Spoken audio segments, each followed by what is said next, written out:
আচ্ছা, Eden gardens এর নাম ইডেন গার্ডেন্স হলো কেন? আর আচমকা শহরের মাঝখানে এত বড় ক্রিকেট গ্রাউন্ড এলোই বা কোত্থেকে? চলুন আজ সবটা জেনে নিই। ইডেন গার্ডেন্স 1864 সালে শহর কলকাতা, ভারতবর্ষের বুকে তৈরি হওয়া প্রথম ক্রিকেট স্টেডিয়ামটি হলো এই ইডেন গার্ডেন্স। তবে আজ যেখানে ইডেন গার্ডেন্স রয়েছে, বহুকাল আগে সেখানেই ছিল একটি পার্ক, যার নাম ছিল অকল্যান্ড সার্কাস গার্ডেন্স।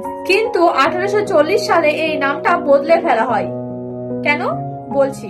আসলে সে সময় কলকাতায় ঘাটে কেড়ে বসা ইংরেজদের জন্য পার্কটি আরো স্পেশাল ভাবে ডিজাইন করা হয়।